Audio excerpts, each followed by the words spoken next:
The scripture reading for today is found in the book of Psalms, the 42nd and 43rd Psalm, Psalm 42 and 43. As the deer pants for streams of water, so my soul pants for you, my God. My soul thirsts for God, for the living God. When can I go and meet with God? My tears have been my food, day and night, while people say to me all day long, "Where is your God?" These things I remember as I pour out my soul, how I used to go to the house of God, under the protection of the Mighty One, with shouts of joy and praise among the festive throng. Why, my soul, are you downcast? Why so disturbed within me? Put your hope in God, for I will yet praise him, my Savior and my God. My soul is downcast within me. Therefore I will remember you from the land of the Jordan, the heights of Hermon, from Mount Mizar. Deep calls to deep in the roar of your waterfalls. All your waves and breakers have swept over me. By day the Lord directs his love. At night his song is with me, a prayer to the God of my life. I say to God, my rock, why have you forgotten me? Why must I go about mourning, oppressed by the enemy? My bones suffer mortal agony, as my foes taunt me, saying to me all day long, "Where is your God?" Why, my soul, are you downcast? Why so disturbed within me? Put your hope in God, for I will yet praise him, my Savior and my God. Vindicate me, my God, and plead my cause against an unfaithful nation. Rescue me from those who are deceitful and wicked. You are God, my stronghold. Why have you rejected me? Why must I go about mourning, oppressed by the enemy? Send me your light and your faithful care. Let them lead me. Let them bring me to your holy mountain, to the place where you dwell. Then I will go to the altar of God, to God my joy and my delight. I will praise you with the lyre, O God, my God. Why, my soul, are you downcast? Why so disturbed within me? Put your hope in God, for I will yet praise him, my Savior and my God. Amen. May God add his blessing to this reading of his word. Let us pray together.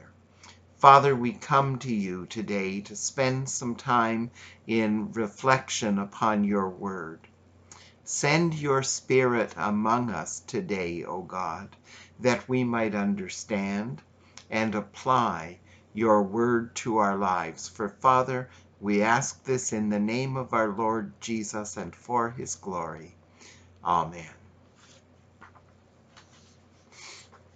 With these two Psalms, we begin the second book of the book of Psalms, a book that runs from Psalm 42 right through to Psalm 72. And one thing that we note about this particular book of Psalms is that its focus seems to be on prayers for deliverance. The fact that God's people cry out to God in their time of need, and that God hears and answers their prayers. And that's tremendously important for us as we live the life as disciples of Christ. Now, Psalms 42 and 43 are a unified whole. they've been divided in the book of Psalms in order to introduce at the beginning of this second book a group of 3 prayers and a royal or messianic psalm. So we have Psalms 42, 43, and 44 that are prayers. And then in Psalm 45, we have a messianic prayer or a messianic psalm, which speaks about the noble theme of the king being established, coronated among God's people. And why this is important for the understanding of this particular book of Psalms is that the final set of Psalms, 69 through 72, are again 3 prayers and a royal or messianic psalm. So these groupings have been edited together as bookends around a series of psalms that focus upon prayer to introduce the subject. Eugene Peterson makes the point that the book of Psalms is the prayer book of the Hebrew people, and it is the prayer book for those who are following Christ. If we are to pray biblically, then here is the pattern that we are to follow. Here are the prayers of God's people and the cry of their hearts for communion, for fellowship with the living God. And that is certainly what is taking place in these first 2 Psalms, Psalms 42 and 43. Something else to keep in mind here is that we are told that this prayer is a maskil. And it seems that that word maskil, probably a musical term, but also a term that speaks to us about how we are to live the godly or the righteous life.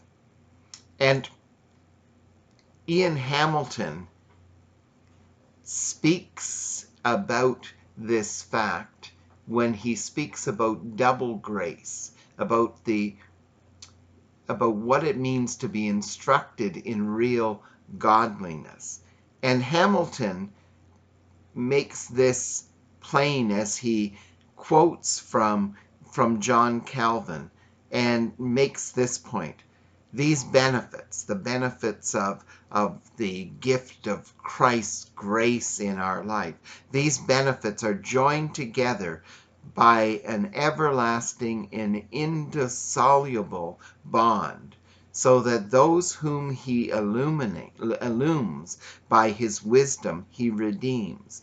Those he redeems he justifies. Those whom he justifies he sanctifies. What Calvin is talking about there is that there is the grace of justification, being made right with God through the cross of Christ.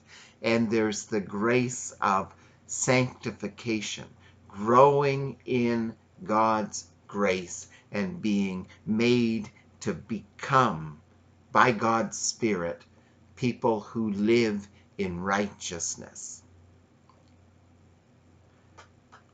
Although, Calvin goes on, although we may distinguish them, Christ contains both of them inseparably in himself. Do you wish then to attain righteousness in Christ? You must first possess Christ. But you cannot possess him without being made partaker in his sanctification, because he cannot be divided into pieces.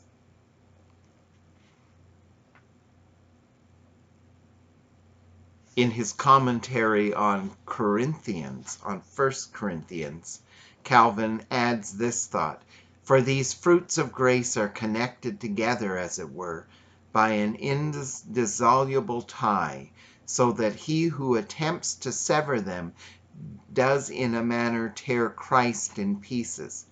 Let therefore the man who seeks to be justified through Christ by God's unmerited goodness consider that this cannot be attained without his taking him at the same time for sanctification.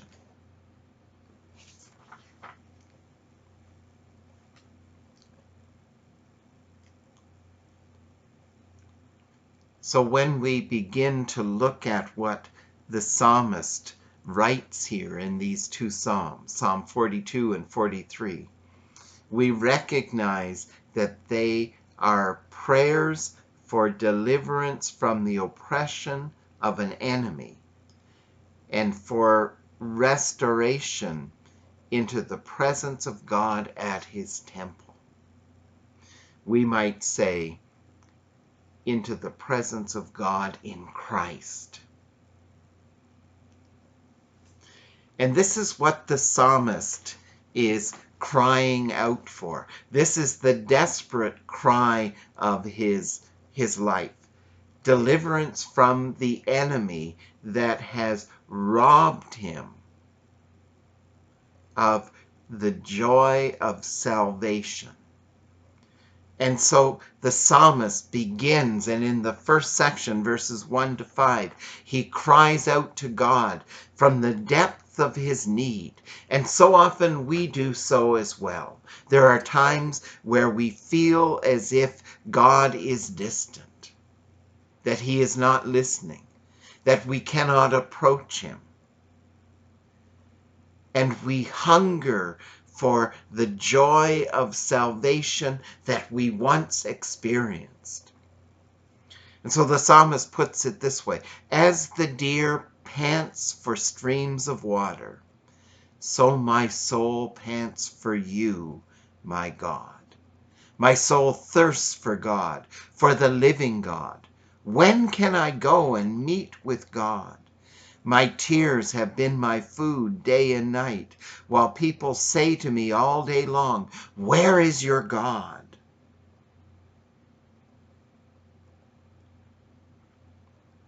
These things I remember as I pour out my soul, how I used to go to the house of God under the protection of the Mighty One, with shouts of joy and praise among the festive throng.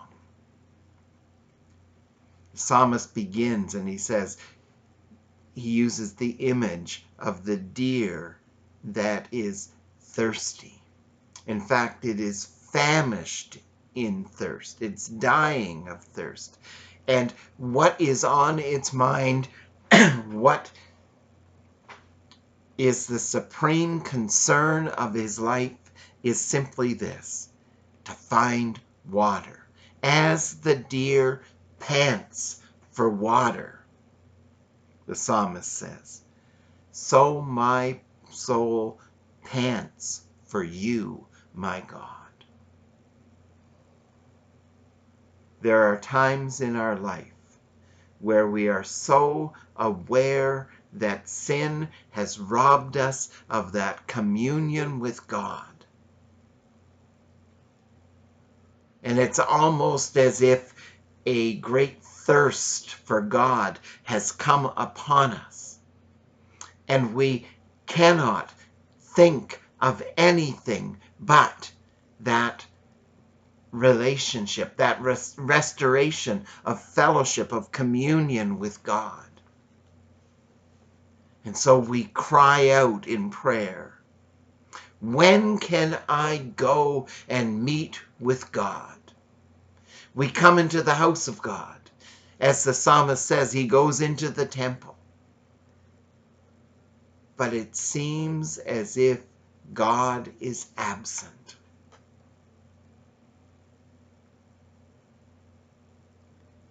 And we weep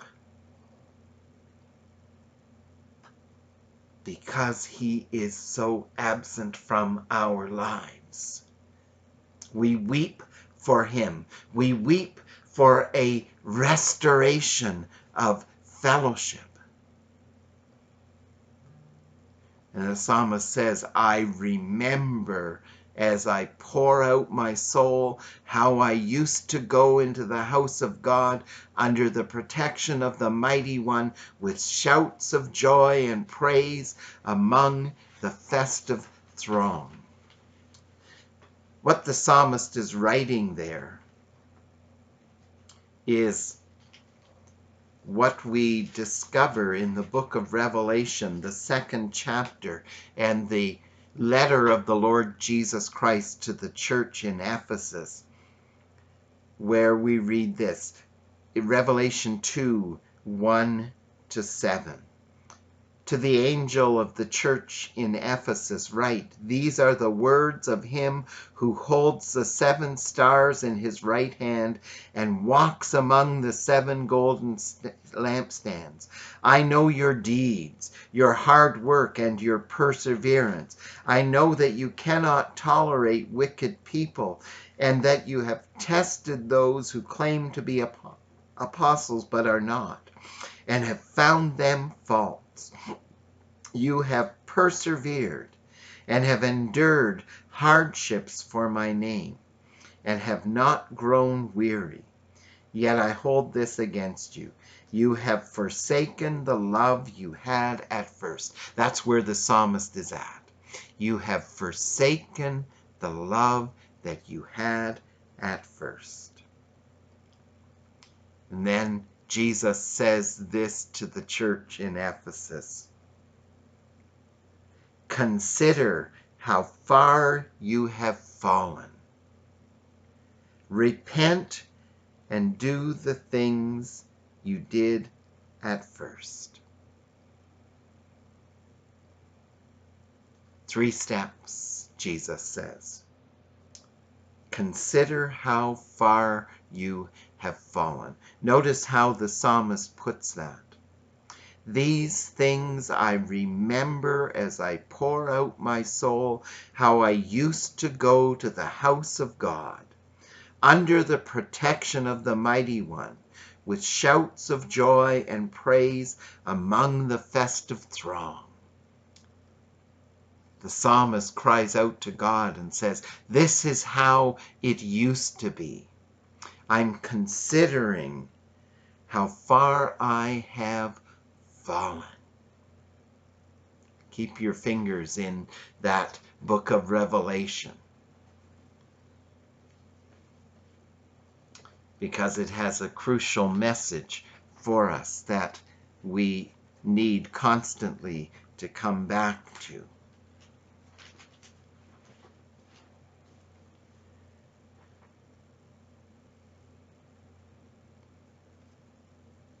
These things I remember, the psalmist says. How it used to be.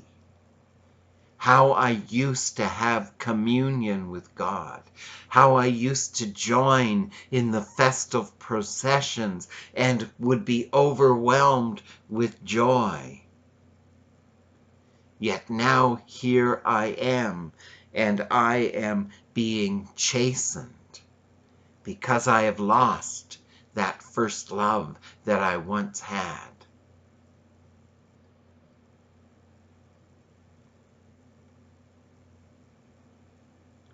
And so for the first time, the psalmist brings to our attention the refrain that weaves its way through these 2 psalms. This is how we know that they were a unified whole. And this is how it is divided into these 3 sections.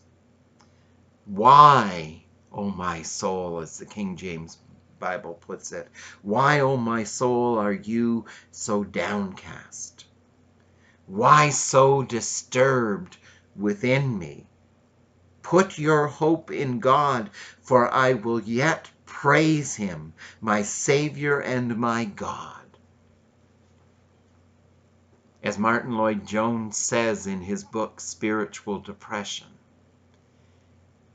the beginning of the way out of this deep depression spiritually that the psalmist is describing and that we at times feel, is to ask ourselves this question: why, O my soul, are you downcast?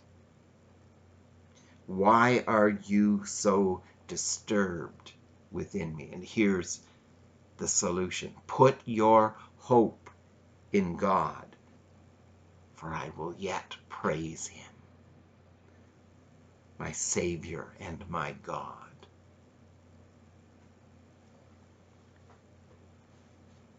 Consider from where you have fallen, Jesus says to the church in Ephesus. Consider from where you have fallen.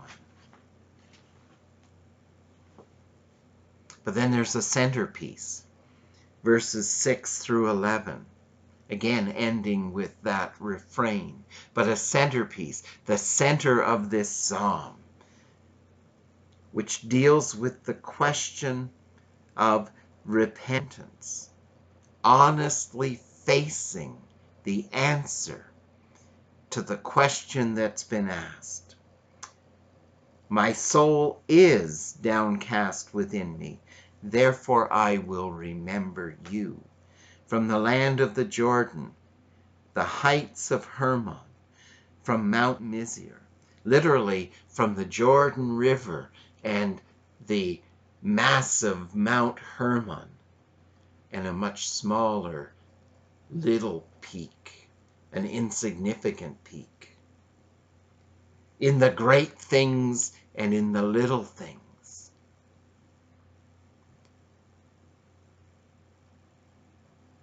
With the water of life, I hear your call to repentance. Deep calls to deep in the roar of your waterfalls. All your waves and breakers have swept over me. Therefore I will remember you. Here is the key. As Jesus speaks to the church at Ephesus, he says, repent.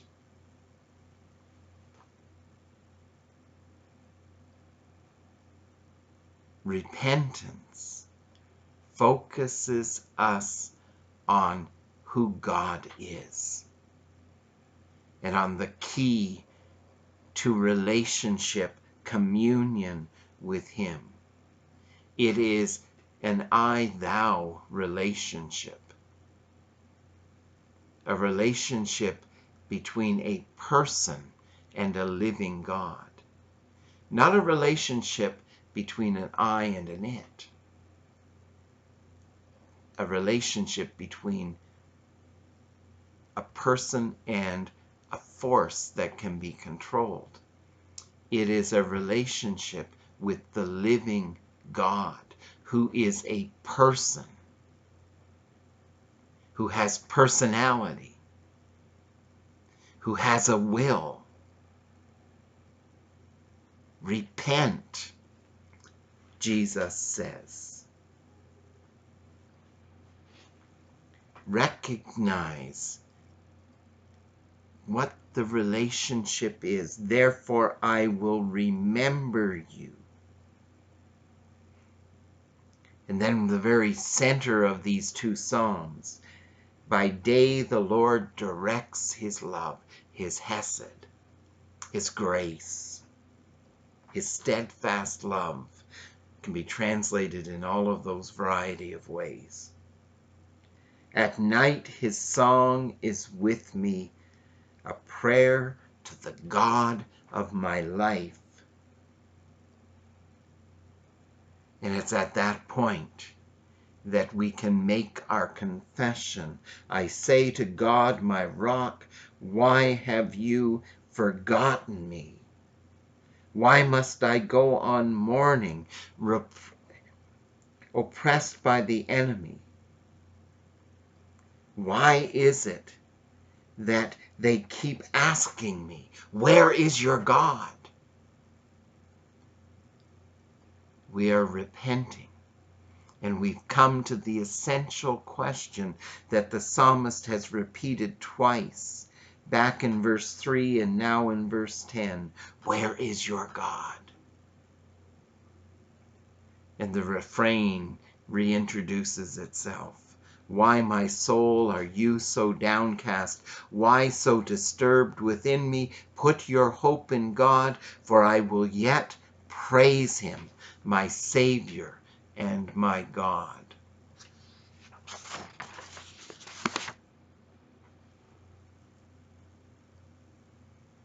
Put your hope in God, not in yourself, not in your works, not in your ability to control life, but in God, in the living God.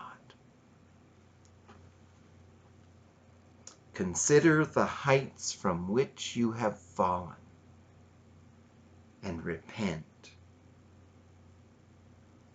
And then there's a third clause there. And do the things that you did at first. Psalm 43 is a psalm of praise, a prayer and a praise for deliverance. Vindicate me, my God, and plead my cause against an unfaithful nation. Rescue me from those who are deceitful and wicked. The deliverance, the grace, the forgiveness of sin, the sanctification, the justification, all of that comes from God. You are God, my stronghold. Why have you rejected me? Why must I go on mourning, oppressed by the enemy? Send me your light and your faithful care. Let them lead me. Let them bring me to your holy mountain, to the place where you dwell. We would say as Christians, let them bring me once again to Christ. Then I will go to the altar of God, to God my joy and my delight, and I will praise you with the lyre, O God, my God. And the refrain comes in a third time. Why, my soul, are you so downcast? Why so disturbed within me? And then here's the key. Put your hope in God, for I will yet praise him, my Savior and my God. Repent and do the things you did at first. If you do not repent, I will come to you and remove your lampstand from its place. But you have this in your favor. You hate the practices of the Nicolaitans, which I also hate. Whoever has ears, let him hear what the Spirit says to the churches. To the one who is victorious, I will give the right to eat from the tree of life, which is in the paradise of God. To the one who overcomes. We overcome, Revelation tells us in chapter 12, in this simple but gracious way.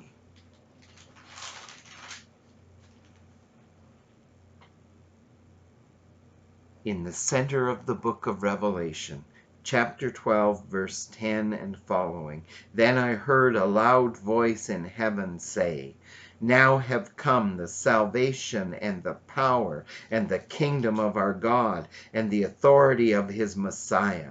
For the accuser of our brothers and sisters who accuses them before our God day and night, has been hurled down. They triumphed over him. The word there is they overcame by the blood of the Lamb and by the word of their testimony. They did not love their lives so much as to shrink from death. What a tremendous statement. They overcame. They were victorious by the blood of the Lamb and the word of their testimony. The testimony of Jesus is the word of prophecy. Powerful words. This is where victory comes. This is where the psalmist receives his hope, which he's crying out to God for. They overcame by the blood of the Lamb. We are brought back to the cross. And by the word of their testimony. Unto death they testified to the fact of faith in the Lord Jesus Christ. They came back to their first love.